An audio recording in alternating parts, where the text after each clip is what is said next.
بسم اللہ الرحمن الرحیم، السلام علیکم ورحمۃ اللہ۔ اسرائیل محمد بن سلمان کی ایک بہت بڑی ریڈ لائن کراس کرنے جا رہا ہے جو کسی صورت میں سعودی عرب کے لیے قابل قبول نہیں ہوگا۔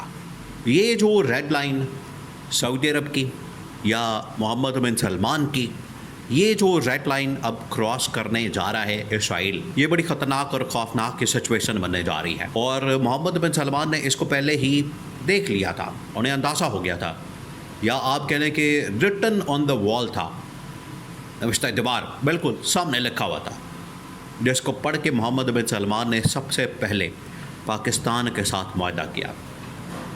یہ معاہدہ یہ جو حالیہ دنوں کے اندر تقریباً کوئی ہفتہ 10 دن پہلے 15 دن پہلے ہوا ہے پاکستان کے ساتھ، یہ ایسے نہیں ہو گیا۔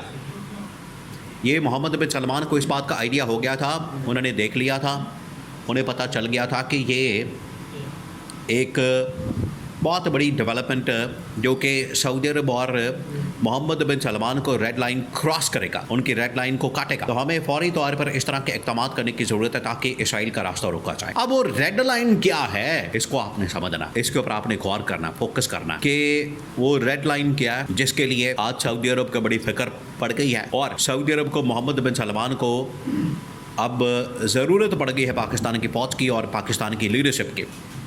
دو تین چیزیں، ایک اس میں یہ کہ سب سے پہلے تو یہ جو ریڈ لائن کراس کی اسرائیل نے، اس نے قطر کے اوپر حملہ کیا۔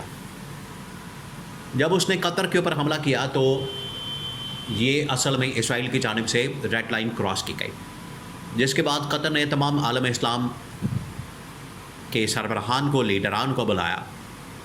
اب وہاں پر حیران کن طور پر یہ آپ ذرا امیجن کریں کہ تمام عالم اسلام کے وہاں پر لیڈر موجود ہیں، قطر کے، کویت کے، یو اے ای کے، سعودی عرب کے، مصر کے، شام کے، عراق کے، ایران کے، پاکستان کے، افغانستان کے، اور جتنے اسلامی ممالک ہیں، ملیشیا، انڈونیشیا، یہ تمام، وہ سارے کے سارے وہاں پر موجود ہیں، لیکن کسی ایک کے اندر بھی اتنی ہمت جرت نہیں تھی اسرائیل کو جواب دے۔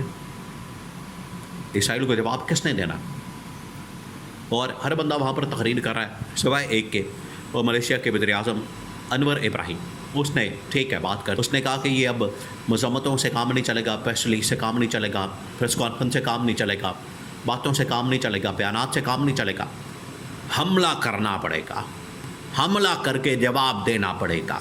یہ انہوں نے بات کی، بڑی تقریر وائرل ہوئی دنیا کے اندر، پھر وہ وائرل ہوگی۔ دیکھیں جب آپ پھر لوگوں کے دلوں کی ترجمانی کرتے ہیں، ان کے جذبات کی، ان کے امنگوں کی، ان کی سوچ کی، ان کی خیالات کی، تو پھر لوگ بھی آپ کے حق میں کھڑے ہوتے ہیں، پھر آپ کو سپورٹ کرتے ہیں۔ تو انور ابراہیم نے کہا تھا کہ یہ ہمیں اب زیادہ دیر تک اس چیز کا انتظار نہیں کرنا، وہ آ کے ہمیں کھا جائے اور ہم کہیں گے نہیں ہم بڑی مذمت کرتے ہیں۔ کوئی وہاں پر بات نہیں کر سکا۔ محمد بن سلمان نے محسوس کیا کہ اب ہمیں یہ کہانیاں سنانے کا وقت گزر گیا، ہمیں عملی طور پر کچھ کرنا ہے، عملی طور پر اقدامات کرنے ہیں۔ پھر یہ معاہدہ کیا گیا۔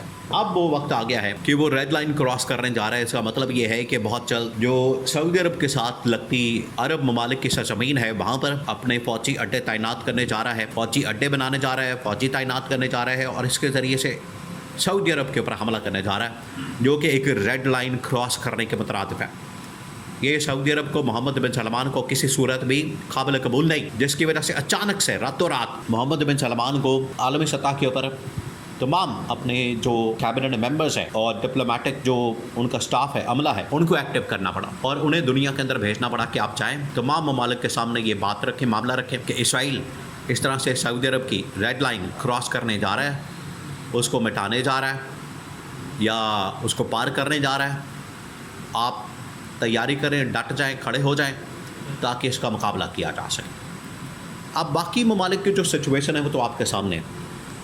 باقی جتنے ممالک ہیں جس میں اسلامی ممالک، کویت ہے، یو اے ای ہے، قطر ہے یا مصر ہے، باقی یہ تو تباہ حال ہے، شام، عراق اور یمن، لیبیا، سوڈان، لبنان، یہ تو خیر بڑے ہی آپ کہہ لیں تباہ حال ہیں، ان کے اندر تو طاقت ہی نہیں رہی، یہ تو اب اپنے پیروں پر کھڑے نہیں ہو سکتے۔ لیکن جو طاقتور ممالک ہیں ان کے اندر بھی اتنی جرت اور اتنی دلیری نہیں ہے کہ وہ بات کر سکیں، کیونکہ ہر ایک کے مفادات، کسی کے مسائل، فائنینشیل ہیں، کسی کے سیکیورٹی کے ہیں، کسی کے کچھ ہیں، کسی کے کچھ ہے. تو اب واحد جو ملک بچتا ہے جو بڑا طاقتور ہے، مضبوط ہے، وہ ایٹمی ملک بھی ہے، وہ ہے پاکستان. تو پاکستان کی لیڈرشپ، دیکھیں محمد بن سلمان نے یہ پیغام دیا تھا پاکستان کی لیڈرشپ کو. اب آپ نے اس کو سمجھنا ہے، یہ بڑا اہم نقطہ ہے، بہت اہم ترین ہے کہ انہوں نے جب شہباز شریف کو پیغام دیا، شہباز شریف کو میسج دیا کہ یہ اب آگے بہت بڑا مسئلہ آ گیا ہے اور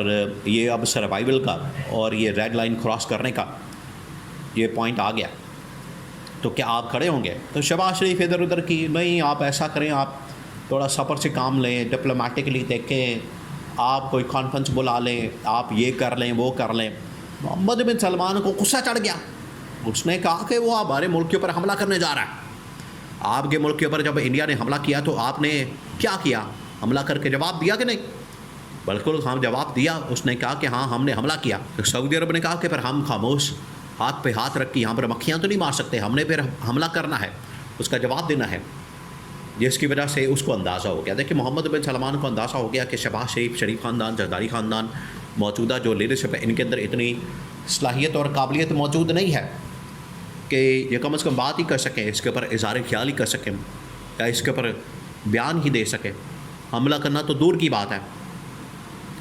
اس وجہ سے کمبینیشن جو بنتا ہے وہ بہترین، کہ ڈپلومیٹکلی بھی ایک ایگریسو، ڈپلومیٹکلی بھی ایک جارحانہ پالیسی اپروچ، بڑی اسٹریٹ فارورڈ قسم کی، اور ملیٹریلی موجودہ army chief general Asim Munir اور ان کی پوری فوج، یعنی کہ پاکستان کی فوج، اور دوسرا یہ کہ عمران خان، یہ بہترین کمبینیشن ہے اس وقت عالمی سطح کے اوپر، جو عالم اسلام کو صحیح معنوں میں عسکری طور پر، ملٹری کے طور پر اور سیاسی طور پر ڈیفینڈ کر سکتا ہے، دفاع کر سکتا ہے، اور ضرورت پڑے تو حملہ کر سکتا ہے. یہ کمبینیشن بحال کرنے کی ضرورت ہے، یہ کمبینیشن بنانے کی ضرورت ہے، جس کے اوپر محمد بن سلمان نے عملی طور پر کام کرنے کا فیصلہ کیا.